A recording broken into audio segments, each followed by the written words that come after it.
Hi everyone! So last month I celebrated 10 years of sobriety and I posted about it on Instagram and you all had a lot of questions for me, so I'm going to try and answer them in this video.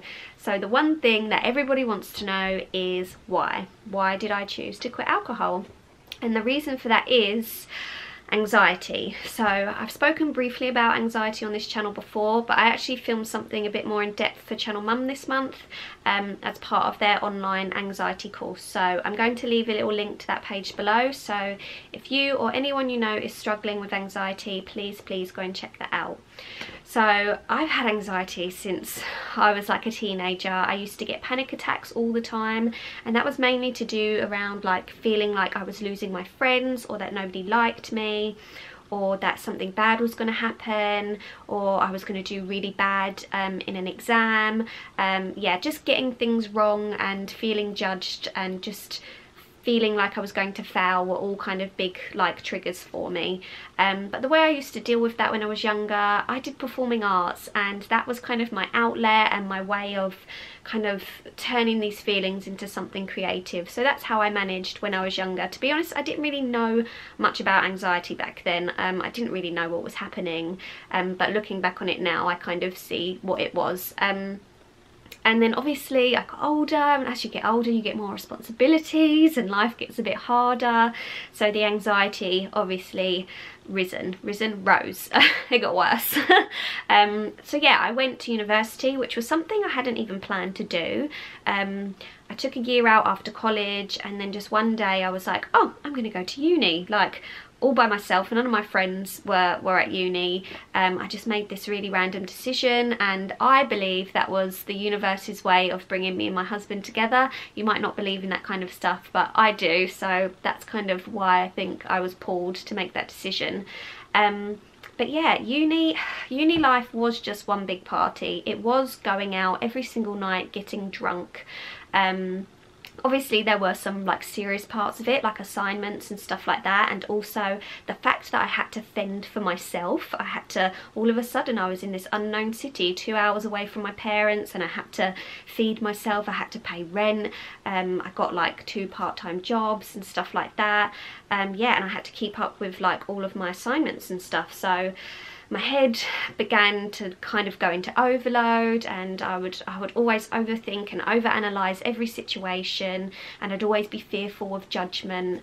And I guess I used alcohol as a way to kind of quiet the voices, all of those feelings inside my head, just to kind of just block it out so I didn't have to deal with it.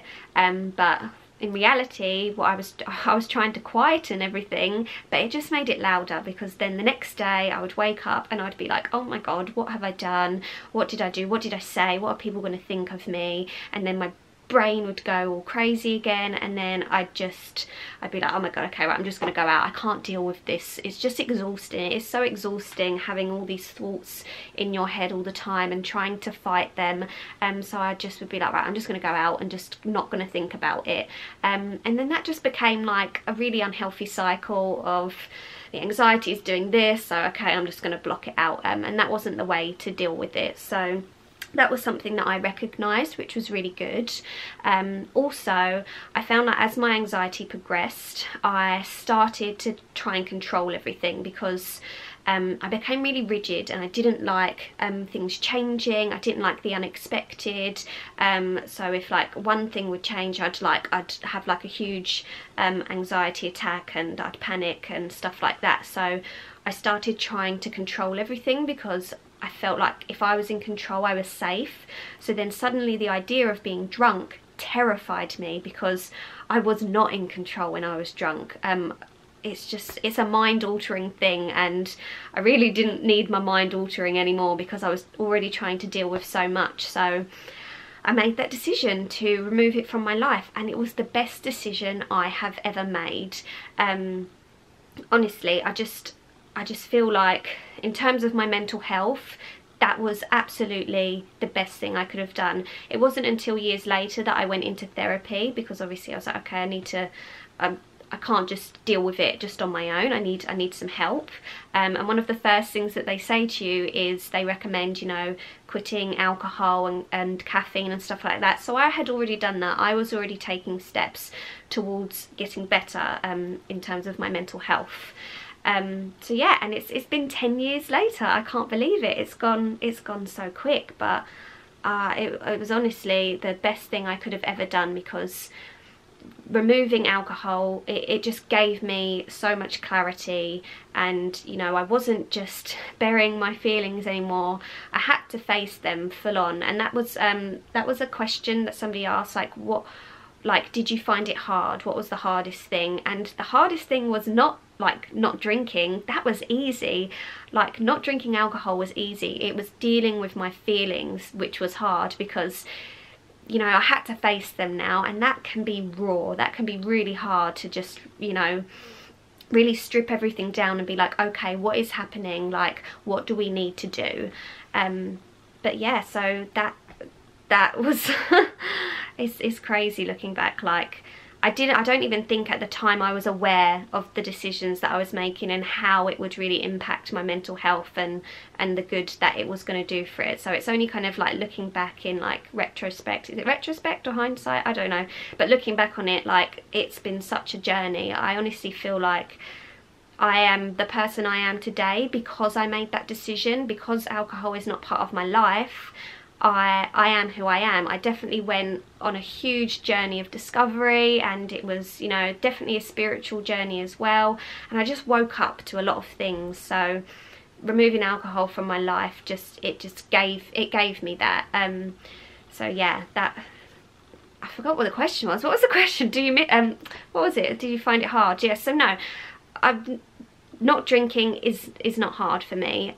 Definitely not. What I did find hard was people's understanding of it. I think because I wasn't able to say, when they say, oh, why are you not drinking, I was just like, oh, I don't drink anymore. And I was just like, oh, that's weird. Like, at the time, I couldn't say to people, I couldn't talk about my anxiety because it was still a really like new thing that I was dealing with. So I was just like, oh, I just don't drink. I don't want to drink. And people's response to that is, oh, you're so boring. Especially, like, you know, I was at uni. It is the height of kind of drinking times. So yeah, people didn't understand it. And because I wasn't able to say, look, I'm an alcoholic, because I didn't identify as an alcoholic, because I wasn't addicted to it. It wasn't something I needed or craved in my life. But later on, like, I have friends and family who are in recovery, and I've been to like meetings with them and stuff, and I've realised that you don't have to be addicted to something to realise there is an issue.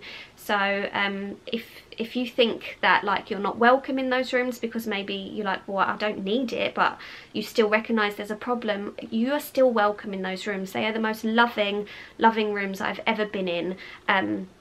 But yeah, obviously I didn't have the courage to go to those rooms either, because I felt like, I felt like a fraud, because I was like, I'm not struggling with alcohol, but all of the feelings behind that I was struggling with, which is what everybody else is struggling with too.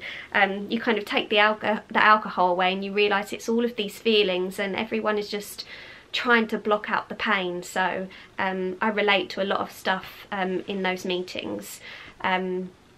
Yes, what was the question? I keep rambling and going off tangent. This is like, I'm actually quite nervous about making this video. I've never really spoken about any of this stuff before, so sorry if I'm a bit like all over the place.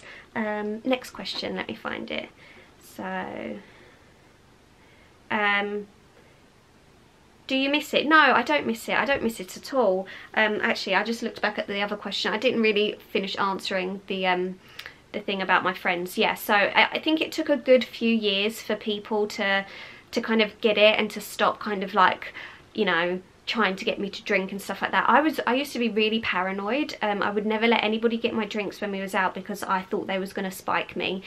So I would always go to the bar myself. I'd get tap water, and that way I was like, okay, like, no one's trying to get me drunk, because you know, people just didn't get it. If I was to say to them, look, I'm an alcoholic, I bet they would have been like, oh, okay, no, like they wouldn't have reacted in the same way. So we definitely need to break down that stigma around alcohol and be more accepting. If somebody doesn't want to drink, that, like, good for them. Don't make them feel like stupid or boring for it. Please support their decision. Okay, yeah. What's the next bit? This is the worst video ever. Yeah, so do I miss it? No, I don't miss it. I do not miss it at all. It did not bring joy to my life. It didn't serve me in any way, so I don't miss it. I love the person I have become because of not drinking alcohol, even though I still struggle with anxiety all the time. Like, that hasn't just magically made it disappear. Like, anxiety is always going to be part of my life, but you know, I have the tools now to manage it, and you know, I have that clear, I have nothing like blocking me in terms of alcohol and stuff like that. You know, I'm present and I can really deal with my feelings in a much better way than I did back then. Yeah, so I don't miss it at all. I can put my hand on my heart and I know that I will never drink again. I know that. You know, I didn't even have, like, I won't have sips of alcohol, like nothing. I won't even have it in food. Like, if someone offers me like cake at Christmas, I'm like, is there alcohol in it? Because if there is, I won't drink it. I won't eat it. Yeah, I'm very strict on it. I just don't want it in my body. I just don't. I don't have a problem with anybody who does drink, by the way. That's totally up to you, what you do with your time, and if it relaxes you, that's absolutely fine. Just for me and for my own reasons, I just don't want it in my system. Yeah, so what's the next question? I really hope I'm covering everything here. It's like 10 years is a really long time span to think about, so I hope I haven't forgotten anything. What advice would you give to someone who thinks they have a problem? Okay, so like I said, did I say this earlier? I think, yeah, if you're really struggling, like to the point where you think, okay, yeah, this is taking over my life, get yourself to a meeting. Look for your local AA meeting, just talk to somebody. For me, back then, I didn't feel like I could do that. So for me, it was just one day at a time. I just set myself goals. I was like, okay, you know, not going to drink for a week, and then it was like a month, and then it just carried on and carried on, and yeah, it's been 10 years now. So yeah, set yourself, if you don't feel like you can, you know, if you don't feel like you want to go to a meeting, if you don't feel like you're that far, then just set yourself little goals, see how you go. It really is one day at a time. It's exactly the same for mental health. It's one day at a time. Just be kind, be gentle to yourself, be forgiving, and just speak to someone. You just really do need to seek help if you feel like it is taking over your life. And you can ask me any questions below if you want. Hopefully I've covered everything you wanted to know in this video, and I really hope it helps someone. And you know, if you identify with it, please do seek help. So I'll leave some links below to things that I think could help you. Obviously the anxiety thing that I mentioned earlier, but also you know, help for alcoholism and stuff like that. So yeah, oh, I made it through the video. I did it. Okay. So thanks for watching, guys. Thank you so much for your support. Really, please give this video a thumbs up. It was really hard for me to make. As you can tell, I've been a right mess. I rambled my way through the whole thing. But yeah, please give it a thumbs up, give it a lovely comment, make sure you're subscribed, and I really hope you have a lovely day. Bye.